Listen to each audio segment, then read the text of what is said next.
Assalamualaikum warahmatullahi wabarakatuh. Perkenalkan, nama saya Cici Novitasari. Saya adalah mahasiswa PPG dalam jabatan kategori 1 gelombang ketiga tahun 2023 LPTK Universitas Lampung, program studi pendidikan biologi, dengan nomor peserta PPG 201020297637 dan nomor induk mahasiswa PPG yaitu 2313061909. Saya merupakan guru biologi di SMA Muhammadiyah 1 Bangurejo, Lampung Tengah, Provinsi Lampung. Pada kesempatan kali ini, saya akan menunjukkan video pembelajaran saya pada kelas 10 dengan materi ekosistem. Submateri interaksi antar komponen ekosistem. Adapun model pembelajaran yang saya gunakan adalah model pembelajaran Problem Based Learning atau PBL. Dengan menggunakan strategi kuisi sebagai media pretest dan posttest, lalu Padlet sebagai media untuk mengungkapkan refleksi peserta didik. Semoga video pembelajaran saya bisa bermanfaat dan selamat menyaksikan.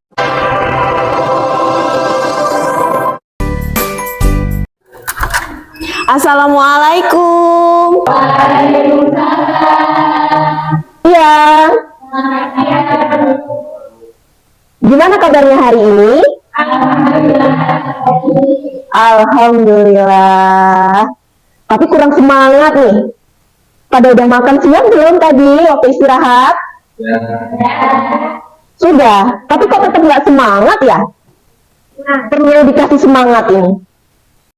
Semangsa, maju bersama, hebat semua. Nah gitu dong, jadi harus semangat semuanya ya. Walaupun di cuaca yang siang hari ini agak-agak panas, tapi kita harus tetap semangat. Untuk memulai pembelajaran pada siang hari ini, alangkah baiknya kita berdoa dulu ya, supaya pembelajaran kita itu dilancarkan, ilmu yang nantinya akan kita peroleh itu dapat bermanfaat serta barokah. Nah, untuk memimpin doa pada siang hari ini, silakan ketua kelas dipimpin doa.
Untuk siang hari ini, adakah yang tidak hadir? Ada. Siapa saja yang tidak berangkat hari ini? Agus. Keterangannya apa? Sakit. Esti? Esti izin. Kemudian satu lagi? Tri. Kenapa Tri? Sakit juga. Oh ya, jadi Agus dan Tri sakit, Esti izin. Oke, tidak apa-apa. Oke, minggu lalu kita sudah mempelajari materi ekosistem, yaitu submaterinya komponen-komponen ekosistem ya. Kemudian untuk pertemuan hari ini kita masih melanjutkan materi ekosistem dengan submaterinya, yaitu interaksi antar komponen ekosistem. Terlihat di LCD? Yang belakang terlihat tidak? Iya. Ya. Oke. Nah, jadi sebelum memulai pembelajaran hari ini, Ibu akan memberikan kalian kuis, yaitu berupa pretest. Nah, silahkan kalian scan barcode-nya ya untuk mengerjakan pretest ini. Pretest ini terdiri dari 4 soal esai ya dengan waktu kurang lebih 5 menit. Ya, silahkan dikerjakan ya. Bisa langsung diketik, bisa menggunakan voice note. Mana yang menurut kalian lebih mudah? Oke? Ya, dipersilakan untuk kalian men-scan barcode-nya.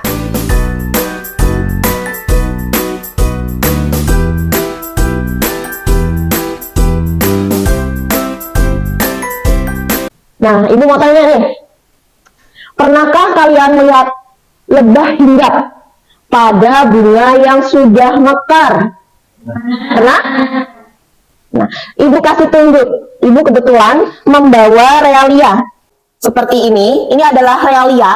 Realia itu apa? Ada yang tahu? Wujud asli. Iya, contoh dengan wujud asli. Nah, di sini ada bunga yang sudah mekar. Nah, pada saat bunga sudah mekar, itu ada lebah yang hinggap. Apakah yang sedang dilakukan oleh lebah tersebut? Gimana? Lebah itu mengambil sari-sari yang ada pada bunga tersebut. Iya, enggak, terima kasih. Ada lagi yang mau ditanyakan? Pada tahu nggak sih itu bunga apa yang dibawa sama Cici? Nah, ayo, ada teman kalian nih yang tanya. Iya. Namanya bunga mata air, nama latinnya Impatiens balsamina. Iya, benar. Jadi dari tujuan itu, yang dari saya lihat, yang itu videonya berbiji. Iya.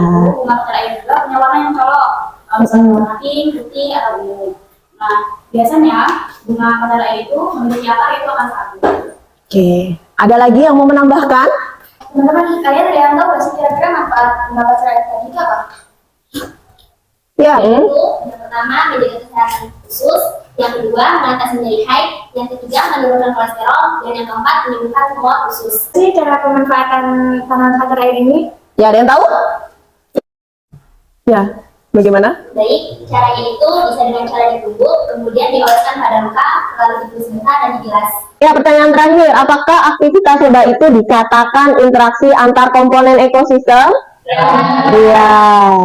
Oke, kenapa kok dikatakan interaksi? Ada yang bisa jawab? Ya, ayo.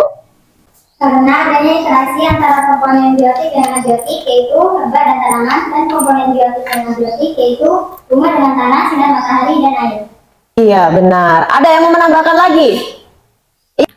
Iya, bagaimana? Selain itu, juga membutuhkan bunga untuk diambil nektarnya sebagai makanannya, sedangkan bunga membutuhkan lebah untuk membantu proses penyerbukan. Dari yang sudah kalian ketahui tadi, supaya tidak melebar kemana-mana, kita pembelajaran pada hari ini itu memiliki tujuan. Apa tujuannya?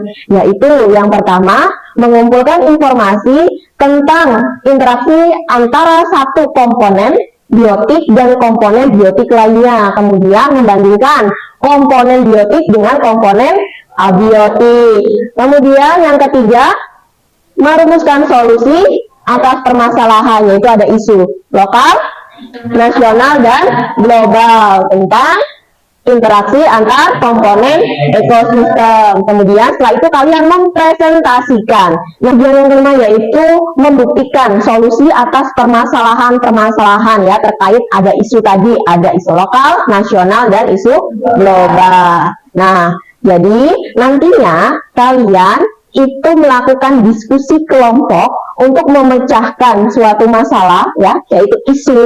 Nah, kalian diskusikan, kalian buat solusinya apa saja. Nah, kemudian kalian presentasikan. Nah, setelah kalian presentasikan, nanti di akhir kalian itu akan merefleksi. Nah, merefleksi ini disebutkan apa tadi yang sudah kalian pelajari. Salah satunya yaitu solusi apa yang sudah kalian rembukan bersama kelompoknya tadi.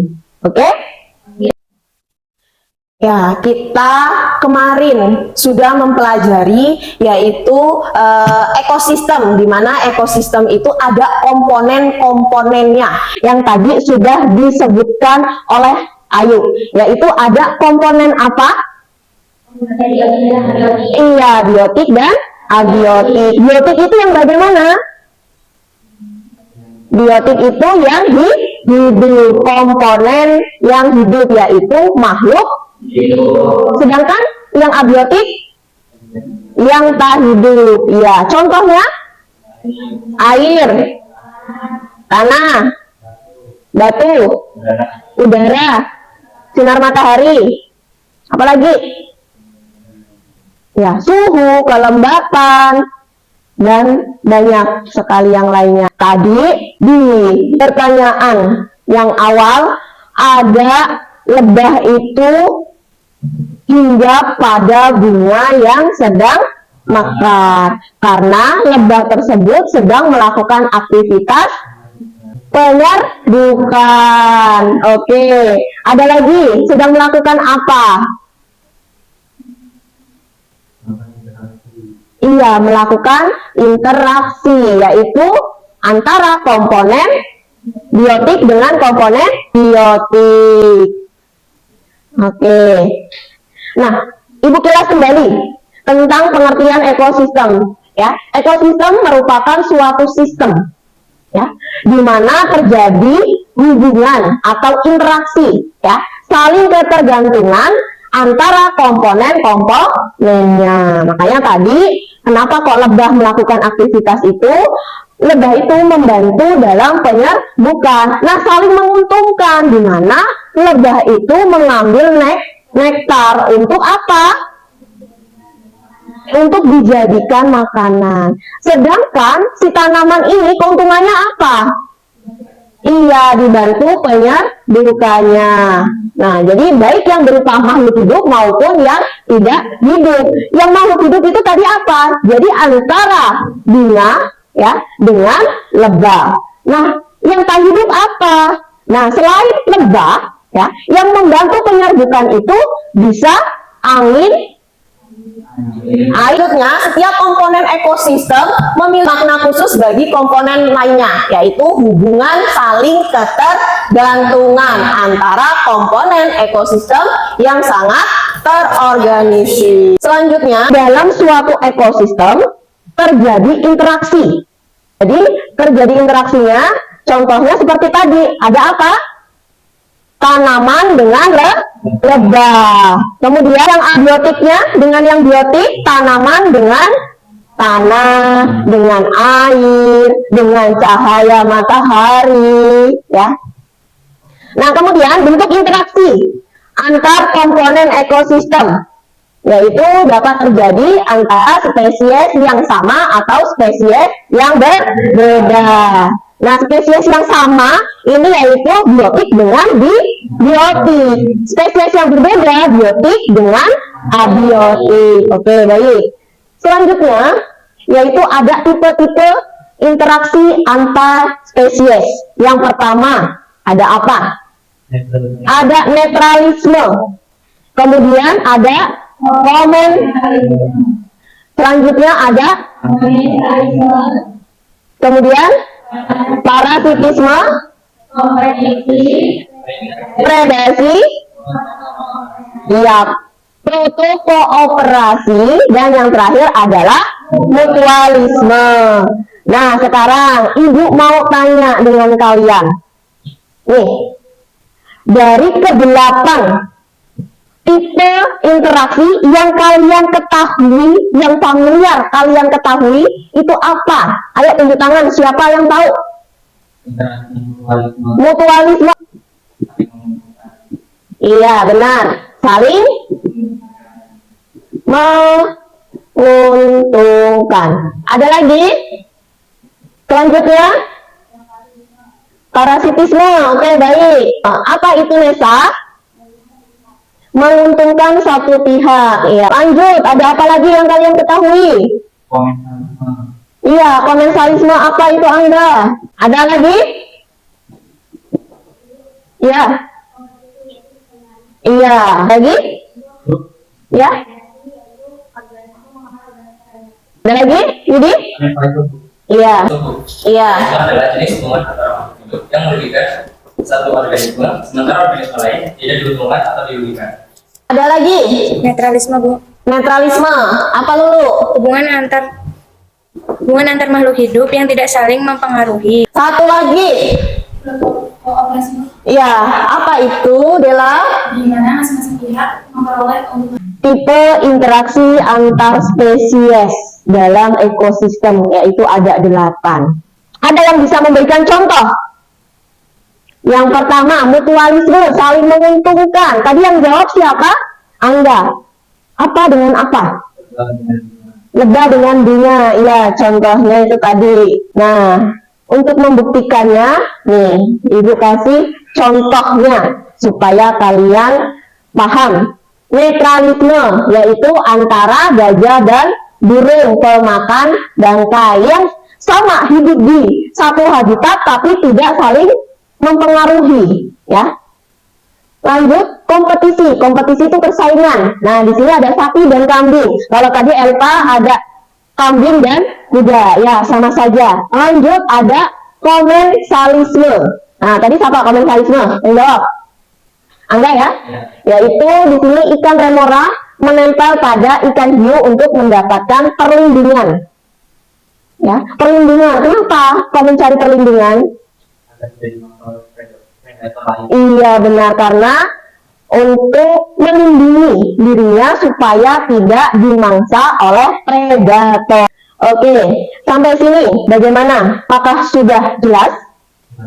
Jadi, interaksi antar komponen ekosistem itu Hubungan yang terjadi antara organisme dan faktor lingkungan dalam suatu ekosistem. iya. Oke, baik. Untuk lebih memahami materi yang kita pelajari, Ibu akan menyetelkan video. Silakan disimak baik-baik ya. Ini untuk bahan kalian diskusi. Kita ini sebelumnya kita sudah membahas tentang komponen ekosistem, di mana dalam ekosistem terdiri dari 2 komponen, yaitu komponen biotik dan abiotik. Di video ini kita akan membahas interaksi baik antara komponen biotik dengan komponen biotik, komponen abiotik dengan komponen abiotik, dan interaksi antara komponen biotik dengan komponen abiotik. Seperti apa? Simak video ini selama. Komponen biotik secara kembali dapat mempengaruhi komponen biotik lainnya. Sebagai contoh, dalam peristiwa simbiosis, masing-masing simbiot mempengaruhi satu sama lain. Misalkan seekor lebah mengikat madu dari 10 hubungan. Secara spesifik terbagi menjadi 4 hubungan. Yang pertama adalah predasi. Nah, predasi merupakan interaksi antara organisme pemangsa atau predator dengan mangsanya atau prey. Contohnya adalah interaksi antara seekor harimau sebagai predator dengan seekor zebra sebagai prey. Ini adalah interaksi antara organisme pemangsa dengan organisme mangsanya. Kemudian yang kedua adalah kompetisi. Oke, tadi sudah kalian menonton video yang Ibu tayangkan. Ada pertanyaan?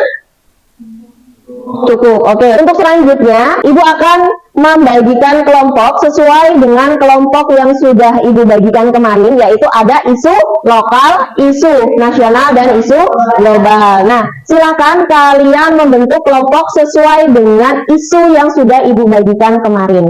Yuk, silakan. Apakah sudah duduk dengan kelompoknya masing-masing? Sudah. Ya, kalau sudah, Ibu akan membagikan LKPD, ya.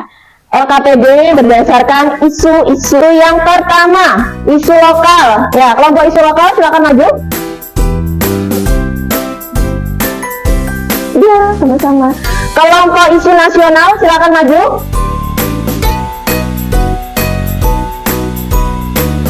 Dan kelompok isu global silakan maju. Oke, saatnya kalian berdiskusi. Nah, sebelum berdiskusi, silakan dibaca dulu petunjuk penggunaan modulnya. Apabila ada yang belum paham, silakan ditanyakan sebelum kalian berdiskusi. Kelompok global dapat isu apa? Pembuangan limbah nuklir ke laut yang merusak ekosistem. Iya, pembuangan limbah nuklir ke laut yang merusak ekosistem. Kelompok isu nasional dapat isu apa? Iya, dibaca apa? Aktivitas wisata dan pemanasan global ancaman ekosistem terumbu karang di Labuan Bajo. Iya, terumbu karang yang ada di Labuan Bajo. Selanjutnya, kelompok isu lokal mendapatkan apa? Banyak satwa mati akibat kebakaran hutan Waikambas Lampung. Iya, satwa mati akibat kebakaran hutan Waikambas yang berada di Lampung. Mana Waikambas? Lampung Timur. Iya, Lampung Timur. Oke, silakan kalian berdiskusi. Jadi kan kalau yang biotiknya kan manusia. Manusia dengan ikan. Bisa. Manusia itu kan makhluk hidup laut. Udah dihidupin kan? Manusia masih ikan gitu. Bu, ini kan kita di laut. Iya. Kalau biotik sama biotik kan harusnya manusia dengan ikan atau manusia dengan makhluk laut. Ya, dengan makhluk hidup yang ada di laut. Ikan kalau ikan nggak apa-apa. Ikan bisa. Kan di laut tidak hanya ikan. Jadi manusia ada ibu ya. Ya, ada. Berarti manusianya? Iya, maksudnya bisa ikan kecil kan? Bisa lah. Bisa juga. Iya, berarti manusia dengan ikan aja. Ada plankton juga kan? Iya, iya. Iya. Masa plankton kan bisa? Yang aja dimakan. Iya. Manusia dengan ikan dan plankton. Ada terumbu karang. Jadi terumbu karang itu Dengan plankton juga. sama air ya. Iya, Terumbu karang sama ikan juga sama bisa. ikan bisa. Iya bisa sih. Berdua. Apa nih, ikan sama plankton ya?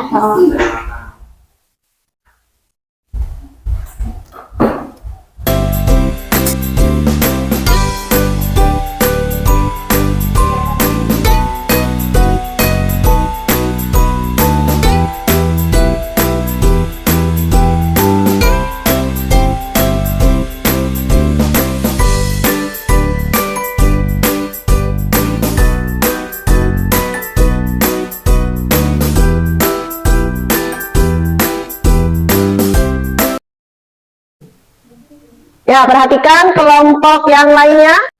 Assalamualaikum warahmatullahi wabarakatuh. Waalaikumsalam warahmatullahi wabarakatuh. Jadi ada kami di sini yang mempresentasikan hasil diskusi kami, yaitu tentang satwa mati akibat kebakaran hutan di Waikambas, Lampung. Di sini saya, Angga selaku moderator, Angga selaku notulen, Lulu dan Krisna selaku pemateri. Langsung saja kepada pemateri untuk membacakan materinya. Banyak satwa mati akibat kebakaran hutan Waikambas, Lampung Timur. Kebakaran hutan dan lahan di Taman Nasional Waikambas, TNWK, Lampung Timur membuat sejumlah satwa yang berada di kawasan tersebut mati tertanggal. Dari beberapa hasil temuan tim gabungan TNI ataupun Moko menjelaskan lokasi hutan yang terbakar tersebut adalah lahan untuk hewan-hewan itu mencari makan. Tak hanya mengakibatkan banyak satwa yang mati, kebakaran di hutan TNWK itu juga berpengaruh terhadap hewan-hewan lainnya seperti gajah, badak, dan rusa. Diskusikan tadi yaitu macam-macam interaksi yang terdapat pada ekosistem hutan di Taman Nasional Waikambas adalah abiotik dengan biotik, gajah dan air sungai. Yang dilakukannya gajah meminum air sungai tersebut dan bentuk interaksinya adalah amensalisme. Yang kedua, biotik dengan biotik, ular dan burung, yaitu organisme satu yang memakan organisme lainnya. Bentuk interaksinya adalah predasi. Yang ketiga, biotik dengan biotik, burung dan tumbuhan. Yang dilakukannya burung menyebarkan kotoran untuk menjadi pupuk kepada tumbuhan tersebut. Bentuk interaksinya mutualisme.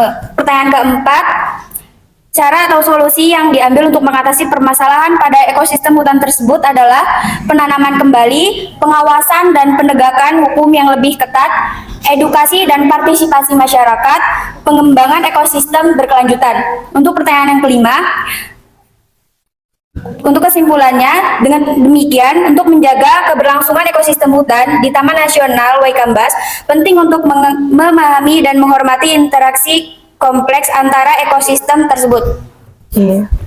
Lanjutkan untuk sesi tanya jawab.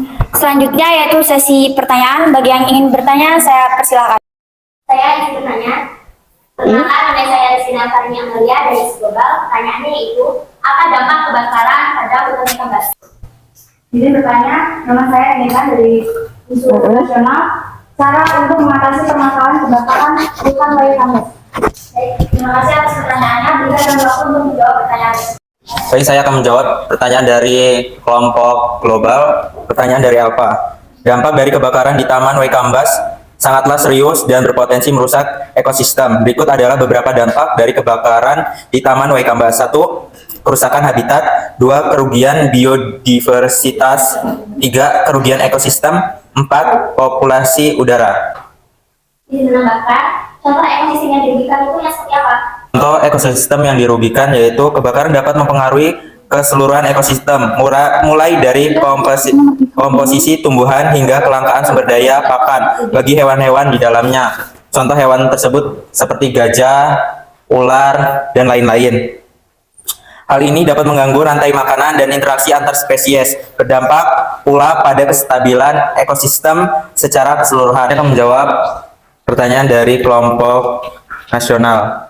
Cara atau solusi yang bisa dilakukan yang pertama adalah penanaman kembali, 2 pengawasan dan penegakan hukum yang lebih ketat lagi, 3 mengedukasi dan partisipasi pada masyarakat, 4 mengembangkan ekowisata berkelanjutan. Apakah ada laporan? Apakah ada yang ingin menanggapi? Baik, cukup sekian presentasi dari kelompok kami. Apabila ada kesalahan kata maupun perilaku kami mohon maaf. Kami akhiri. Wassalamualaikum warahmatullahi wabarakatuh. Waalaikumsalam warahmatullahi wabarakatuh. Ya, kasih aplaus. Baik, bismillahirrahmanirrahim. Assalamualaikum warahmatullahi wabarakatuh. Waalaikumsalam warahmatullahi wabarakatuh. Selamat siang teman-teman semua. Selamat siang juga kepada Bu Cici selaku guru pembimbing pada mata pelajaran siang hari ini. Di sini kami akan mempresentasikan hasil diskusi kami mengenai pembuangan limbah nuklir ke laut merusak ekosistem. Saya di sini Rizky Nalfadani Amelia selaku moderator, Nesha Yulia Indriani selaku notulen, Francisca Dewi Cahyani selaku pemateri 1, dan Yudi Ardian selaku pemateri 2. Untuk mempersingkat waktu, langsung saja kami akan membacakan hasil diskusi kami yang akan dibacakan oleh pemateri 1. Rencana Jepang membuang limbah radioaktif nuklir dari PLTN Fukushima ke Samudra Pasifik akan merugikan nelayan karena berdampak pada area tangkapan ikan. Dia menolak penggunaan laut sebagai tempat pembuangan limbah radioaktif, sebab berpotensi merusak ekosistem, habitat, dan biota laut serta menurunkan kualitas lingkungan perairan samudra. Baik, di sini saya akan membacakan jawaban dari permasalahan-permasalahan pada isu yang kami diskusikan. Yang pertama yaitu, identifikasilah macam-macam interaksi yang terdapat pada ekosistem laut, samudra Pasifik, dan tuliskan hasilnya pada tabel 2 ini. Yang pertama, interaksi antara abiotik dan biotik air laut dan ikan yang dilakukan sebagai tempat tinggal. Bentuk interaksi adalah komensalisme. Yang kedua, terumbu karang dan ikan yang dilakukan sebagai tempat hidup. Bentuk interaksi adalah amensalisme. Yang ketiga adalah matahari dan fitoplankton yang dilakukan adalah sebagai media fotosintesis, dan bentuk interaksinya adalah amnesalisme. Berdasarkan beberapa alternatif cara atau solusi yang dapat diambil untuk mengatasi permasalahan ekosistem laut Samudra Pasifik dan rumusan masalah yang telah dibuat kelompok kami. Yang pertama adalah tidak membuang limbah radioaktif ke laut, lalu membuat pengaturan yang menentang pembuangan limbah nuklir ke laut. Teman-teman, itulah hasil diskusi dari kelompok kami. Selanjutnya kami akan membuka sesi tanya jawab. Bagi yang ingin bertanya, silakan perkenalkan diri, nama kelompok, dan ajukan pertanyaannya. Izin bertanya, perkenalkan nama saya Fatia Dewa Yuza dari Institut Nasional. Cara yang diambil untuk mengatasi permasalahan pembuangan limbah nuklir ke laut merusak ekosistem. Dari kelompok selanjutnya. Dari saya akan buka dari isu global, apa penyebab dari rusaknya ekosistem habitat dan biota laut. Baik, di sini saya akan menjawab pertanyaan pertama. Pertanyaan dari kelompok nasional, cara apa yang diambil untuk mengatasi permasalahan tersebut?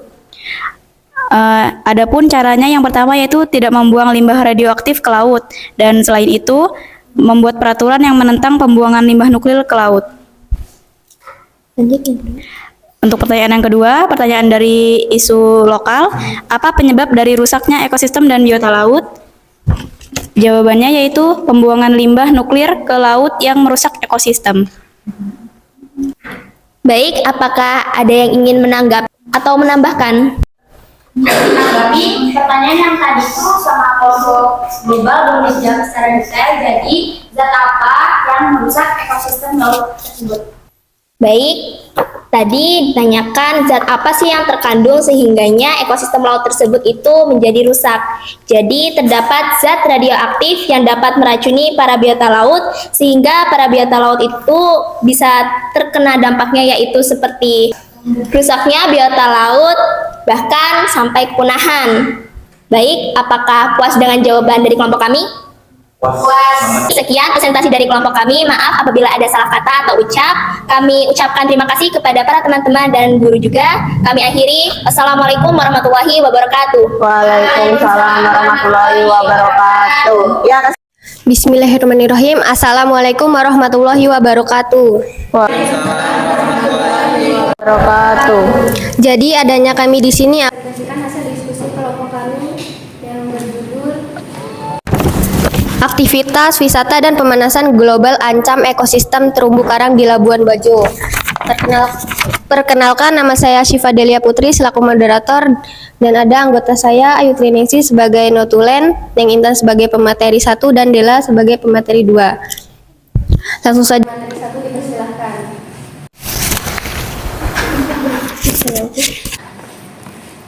Aktivitas wisata dan pemanasan global ancam ekosistem terumbu karang di Labuan Bajo. Aktivitas wisata hingga pemanasan global mengancam habitat dan ekosistem koral atau terumbu karang yang hidup di perairan Labuan Bajo.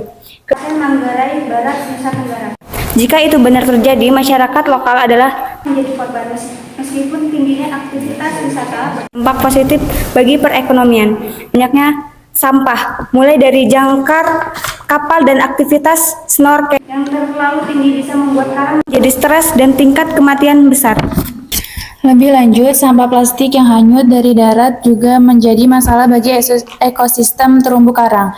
Pasalnya, sampah plastik dari terumbu karang dan keberadaan terumbu karang menjadi penting untuk kehidupan ikan yang menjadi mata pencaharian nelayan. karang muda yang baru diharapkan meningkatkan pemulihan terumbu karang dan membawanya kembali ke keadaan sehat. Macam-macam interaksi yang terdapat pada di Labuan Bajo dan hasilnya pada tabel di bawah ini. Interaksi abiotik dengan abiotik ikan remora, biotik dengan biotik ikan hiu. Dapat perlindungan. Bentuk interaksinya itu abiotik dengan biotik. Biotik dengan biotik membuat tempat tinggal bersama. Bentuk interaksinya mutualisme. Abiotik dengan biotik parasit, biotik dengan biotik belut dirugikan keberadaan parasit-parasitnya. Bentuk interaksi parasitisme. Wacana di atas mengenai permasalahan ekosistem terumbu karang di Labuan Bajo, identifikasi permasalahan-permasalahan yang muncul dalam ekosistem terumbu karang tersebut. Yang pertama, tingginya aktivitas wisata berdampak buruk dengan termasuk ekosistem terumbu karang. Yang kedua, meningkatkan suhu permukaan akibat pemanasan global turut mengancam ekosistem terumbu karang. Kita jawab bagi terumbu karang. Ya, Izin bertanya, saya yang dari kelompok global. Pertanyaannya adalah apa penyebab utama kerusakan terumbu karang? Pertanyaan dari dulu. Pertanyaannya, aktivitas yang seperti apa yang mengancam terumbu karang?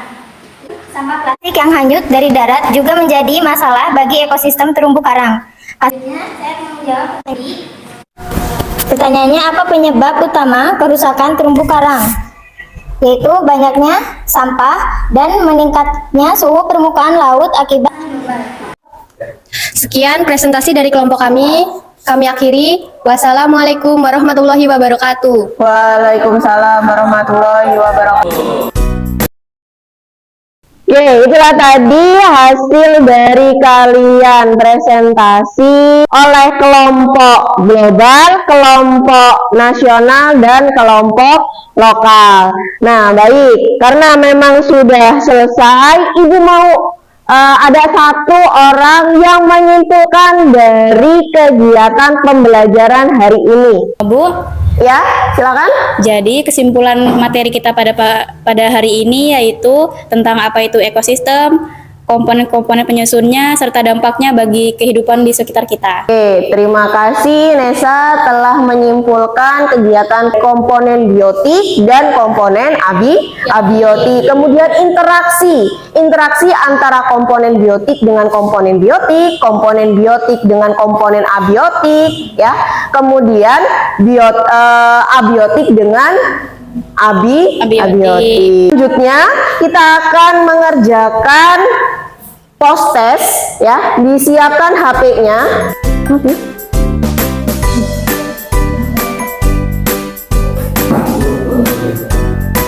Dah, kan post testnya? Sudah. Ya. Lebih baik kan ya daripada pretestnya? Ya. Ya, alhamdulillah. Baik, sekarang kalian melakukan refleksi. Nih, berikan beberapa solusi yang dapat diambil untuk mengatasi permasalahan dari wacana yang sudah kalian dapatkan ya, yang sudah kalian diskusikan bersama kelompok.